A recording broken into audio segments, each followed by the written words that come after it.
이 많은 사람은 피하 제형을 아무리 빼도 이 때문에 효과가 덜 보이는 경우가 많아요. 안녕하세요. 성형외과 전문의 이상한입니다. 여러 가지 많죠. 여러 가지 괴담들. 오늘 한번 지방 흡입에 대해서 얘기를 해보도록 할게요. 어느 정도는 맞는 말이에요. 나이가 30대 중반이 넘어가게 되면 피부 탄력이 많이 떨어지거든요. 이런 경우에는 흡입만 하게 되면 피부 처짐이 생기는 경우가 많아요.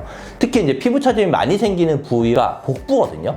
복부는 많이 늘어나고 딱 이 허리 띠는 라인으로 피부가 처짐이 생겨요.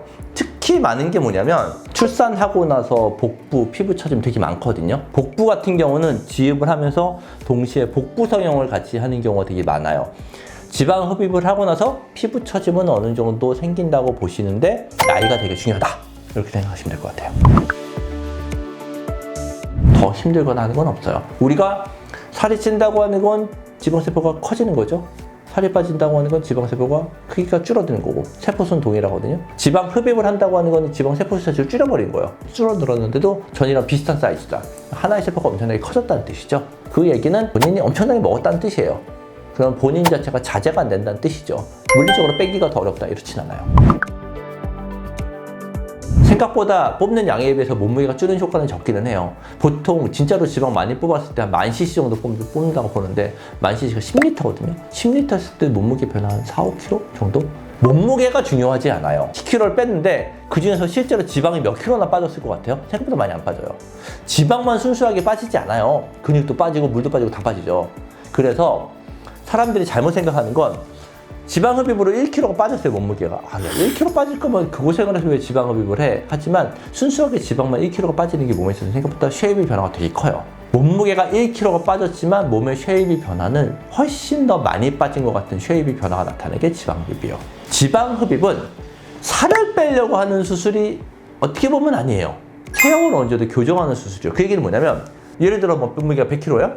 지방 흡입을 한다고 70kg? 안 되죠. 사람마다 죽었다 깨어나도 안 빠지는 부분이 있어요. 여자분들은 가장 많은 부위가 팔뚝이에요. 인생 최저 몸무게를 찍어도 팔뚝은 남아있고 아니면 아랫배. 이 두 부위는 잘 안 빠지거든요.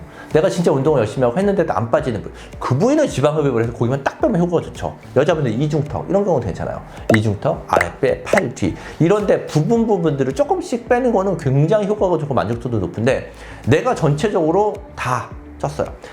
사실 전신 지방 흡입이 만족도는 떨어져요. 전신 지방 흡입을 한다고 하는 건 본인 자체가 이미 다이어트나 이런 게 잘 안 됐다는 뜻이거든요. 그러면 수술적으로 갔었을 때 본인 기대치가 굉장히 높아요. 그런데 실제로 수술은 그 정도 효과가 안 나거든요. 왜냐면 본인이 해야 되는 노력이 있어요. 예를 들어 서울부터 부산까지 가요. 대부분 중간에 포기를 하죠.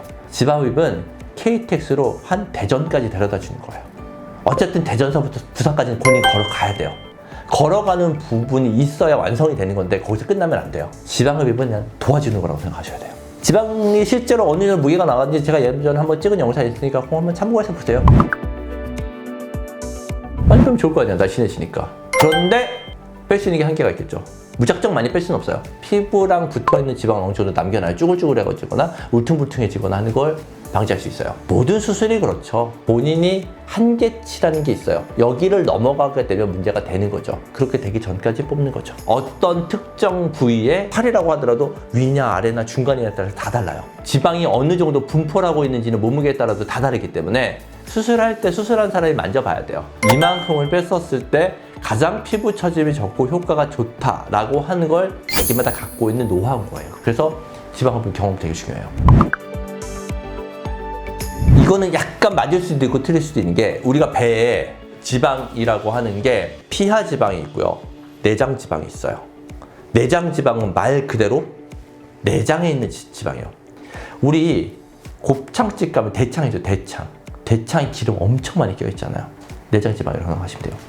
내장 지방은 우리 안쪽에 있는 내장을 둘러싸고 있는 주변에 있는 지방이기 때문에 당연히 수술적으로 못 빼요. 흡입으로 그거 빼려고 하면 죽습니다.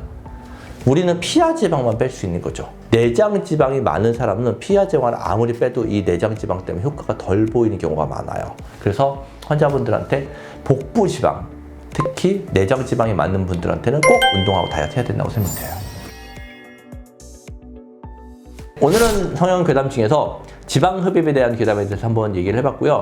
지방 흡입은 또 많이 물어보시는 분야 중에 하나예요. 댓글 달아주시면 제가 답변 드리도록 하겠습니다. 감사합니다.